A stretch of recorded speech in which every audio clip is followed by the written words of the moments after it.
बिस्मिल्लाहिर्रहमानिर्रहीम। आज की इस वीडियो में हम बात करेंगे कि इंसान की ज़िंदगी में जो मुश्किलात आती हैं इंसान उसको कैसे हल करे। देखिए, हर इंसान की ज़िंदगी में ऐसा होता है कि उसकी ज़िंदगी में कभी ना कभी टफ़ टाइम ज़रूर आता है। कोई इंसान ऐसा नहीं होगा जिसको उसने कभी टफ़ टाइम को फेस ना किया हो, कभी मुश्किलात ने उसको घेरा ना हो। सो आज हम ये बात करेंगे कि हम इन मुश्किलात को कैसे फ़ेस कर सकते हैं। उससे पहले हमने ये देखना है कि इंसान की ज़िंदगी में ये मुश्किलात क्यों आती हैं। देखिए, 3 वजूहात होती हैं। सबसे पहली वजह इंसान की अपनी ज़ात, इंसान का अपना मिजाज और रवैया उसकी तरक्की की राह में रुकावट होता है।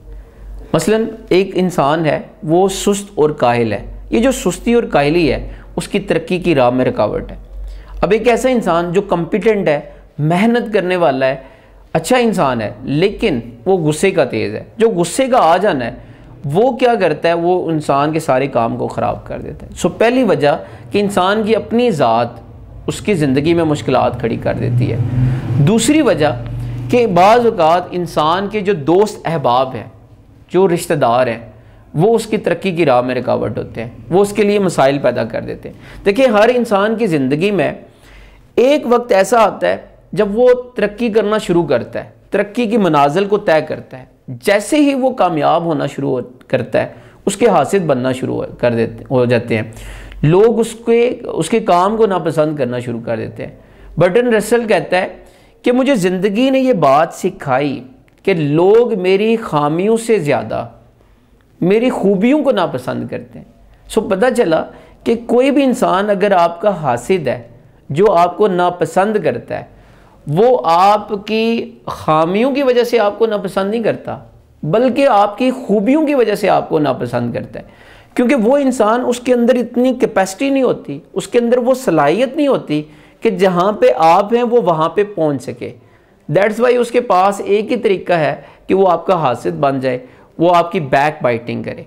सो तीसरी जो बात है जिसकी वजह से आपकी ज़िंदगी में मुश्किलात आती हैं, देखिए कुछ काम ऐसे होते हैं कि जिसमें लाजमन कोई ना कोई मुश्किल आएगी, वो समझ लें उस काम का पार्ट एंड पार्सल है। फॉर एग्ज़ाम्पल, अगर आप कोई बिज़नेस करते हैं, आप कोई कारोबार करते हैं और आपकी कोई टीम है और आपने टीम को हायर किया हुआ है, बाज़ औक़ात आपकी टीम टूट जाती है, आपकी टीम में से कोई बंदा आपको छोड़ के चला जाता है, और बाज़ औक़ात तो उस वक्त छोड़ के जाता है जब आपको उसकी बहुत ज़्यादा ज़रूरत होती है, और बाज़ औक़ात कोई टीम तोड़ के ले जाता है। ये इसका पार्ट एंड पार्सल है।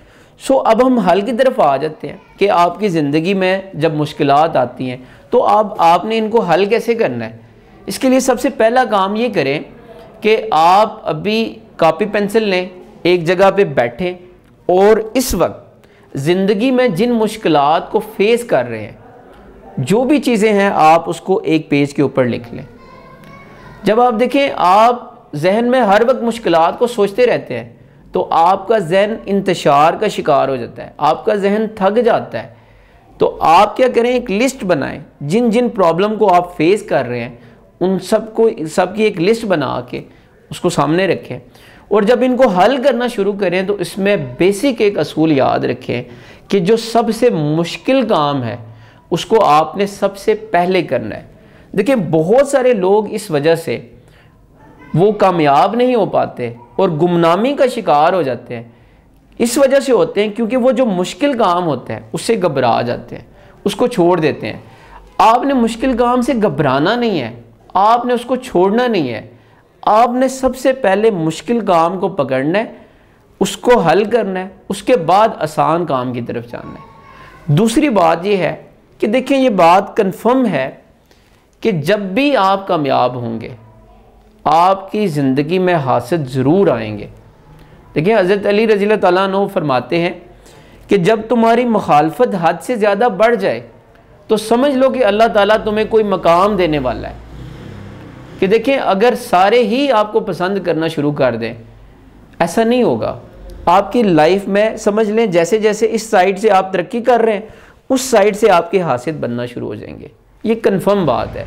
और जब भी आपके हासिल बनना शुरू हो जाए, आपने मायूस नहीं होना, आपने अपने जहन को मुस्बत रखना है, अपने काम के ऊपर फोकस करना है, आपने घबराना नहीं है, परेशान नहीं होना। और बीइंग अ मुस्लिम, देखिए, हमारा इस बात पे ईमान है कि हम इन हासदों का हम अकेले मुकाबला नहीं कर सकते। हमें एक ज़ात चाहिए होती है जो ताकतवर ज़ात हो, और वो ज़ात अल्लाह ताला की ज़ात है। इसीलिए तो देखें, हम अल्लाह ताला से दुआ करते हैं और हम दुआ में ये पढ़ते हैं कि ए अल्लाह मुझे हासदों के शर से बचा। वो क्यों मांगते हैं? वो इसीलिए मांगते हैं कि हम इनका मुकाबला अकेले नहीं कर सकते। सो आपने मुस्बत रहना है, आपने अपना काम जारी रखना है। और तीसरी बात यह है कि देखें, जब भी आप कोई काम करते हैं, जब भी कोई नया काम स्टार्ट करते हैं, तो शुरू में क्योंकि आपके पास उस काम को करने का तजर्बा नहीं होता, तो आप फर्स्ट टाइम कर रहे होते हैं, आपको ज़्यादा मेहनत की ज़रूरत होती है, ज़्यादा तवज्जो की ज़रूरत होती है। अगर फर्स्ट टाइम आप नाकाम हो जाते हैं तो बड़ी दुनिया पहली नाकामी पे ही छोड़ देती है और वो ये कहती है कि ये काम मैं नहीं कर सकता हूँ। आपने उसको छोड़ना नहीं है, क्योंकि फ़र्स्ट टाइम जब भी आप कोई काम नया करेंगे तो आपको मुश्किल पेश आएगी, आपको मुश्किलात का सामना करना पड़ेगा।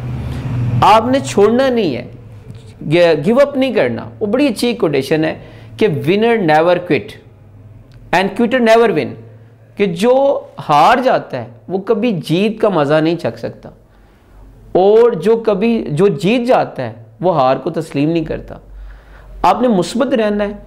आपने जो काम फ़र्ज़ करें, अगर आप नाकाम हो जाते हैं, आपने अपनी गलतियों का जायज़ा लेना है कि कहाँ पे आपसे गलती हुई। गलतियों का जायज़ा लेके नए सिरे से प्लानिंग करनी है और नए सिरे से आगाज़ करना है, और इंशाल्लाह फिर आप कामयाब हो जाएंगे।